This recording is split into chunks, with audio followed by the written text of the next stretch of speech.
नमस्कार, स्वागत है आप सभी को। आज की विषय है नवरात्र व्रत कथा।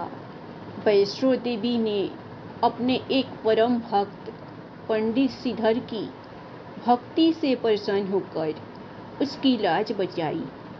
माता ने पूरे जगत को अपनी महिमा का बोध कराया।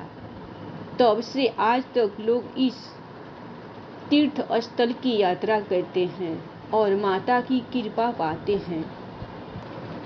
कटरा से कुछ दूरी पर स्थित हंसाली गांव में मां वैष्णवी के परम भक्त श्रीधर रहते थे। वे निसंतान होने से दुखी रहते थे। एक दिन उन्होंने नवरात्रि पूजन के लिए कुंवारी कन्याओं को बुलवाया। मां वैष्णो कन्या वेश में उन्हीं के बीच आ बैठी। पूजन के बाद सभी कन्याएं तो चली गई, पर मां वैष्णो देवी वहीं रही और श्रीधर से बोली, सबको अपने घर भंडारे का निमंत्रण दे आओ। श्रीधर ने उस दिव्य कन्या की बात मान ली और आसपास के गांवों में भंडारे का संदेश पहुंचा दिया। वहां से लौटकर आते समय गुरु गोरखनाथ और उनके शिष्य बाबा भैरवनाथ जी के साथ उनके दूसरे शिष्य को भी भोजन का निमंत्रण दिया। भोजन का निमंत्रण पाकर सभी गांववासी अचंभित थे कि वह कौन सी कन्या है जो इतने सारे लोगों को भोजन करवाना चाहती है। इसके बाद श्रीधर के घर में अनेक गांववासी आकर भोजन के लिए जमा हुए। तब कन्या रूपी मां वैष्णो देवी ने एक विचित्र बात से सभी को भोजन परोसना शुरू किया। भोजन परोसते हुए जब वह कन्या भैरवनाथ के पास गई, तब उसने कहा कि मैं तो खीर पूरी की जगह मांस खाऊंगा और मंदिरा पान करूंगा। तब कन्या रूपी मां ने उसे समझाया कि यह ब्राह्मण के यहाँ का भोजन है, इसमें मांसाहार नहीं किया जाता। किंतु भैरवनाथ ने जानबूझकर अपनी बात पर अड़ा रहा। जब भैरवनाथ ने उस कन्या को पकड़ना चाहा तो मां ने उसके कपट को जान लिया। मां वायु रूप में बदलकर चित्रकूटा पर्वत की ओर उड़ चली। भैरवनाथ भी उनके पीछे गया। माना जाता है कि मां की रक्षा के लिए पवन पुत्र हनुमान भी थे। हनुमान जी को प्यास लगने पर माता ने उनके आग्रह पर धनुष से पहाड़ पर बाण चलाकर एक जल धारा निकाली और उस जल में अपने केश धोए। आज यह पवित्र जल धारा बाण गंगा के नाम से जानी जाती है। इसके पवित्र जल को पीने या उसमें स्नान करने से श्रद्धालुओं की सारी थकावट और तकलीफें दूर हो जाती है। इस दौरान माता ने एक गुफा में प्रवेश कर 9 माह तक तपस्या की। भैरवनाथ भी उनके पीछे वहां तक आ गया।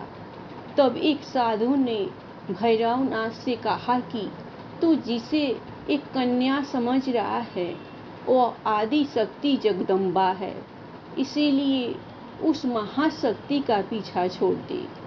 भैरवनाथ ने साधु की बात नहीं मानी तो माता गुफा की दूसरी ओर से मार्ग बनाकर बाहर निकल गई। यह गुफा आज भी आदि कुमारी या गर्भजून के नाम से प्रसिद्ध है। अर्धकुमारी के पहले माता की चरण पादुका भी है।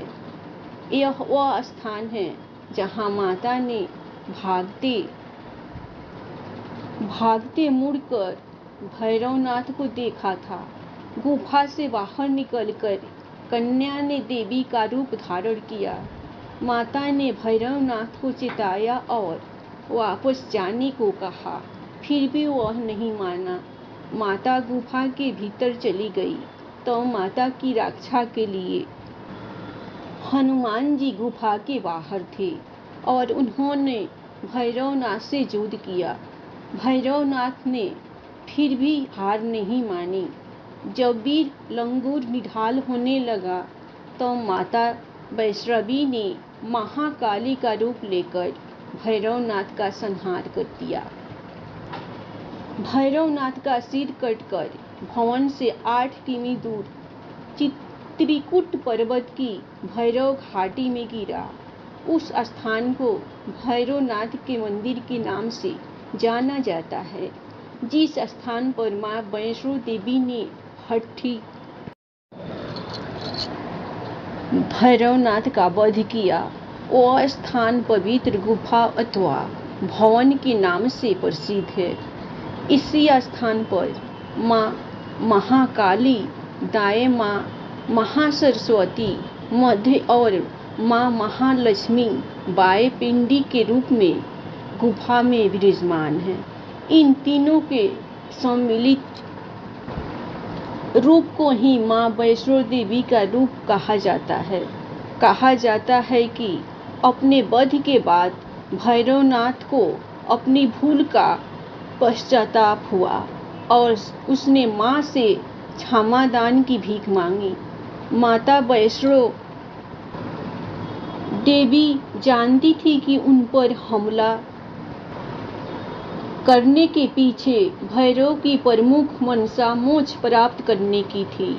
उन्होंने न केवल भैरव को पुनर्जन्म के चक्र से मुक्ति प्रदान की, बल्कि उसे वरदान देते हुए कहा कि मेरे दर्शन तब तक पूरे नहीं माने जाएंगे जब तक कोई भक्त मेरे बाद तुम्हारे दर्शन नहीं करेगा।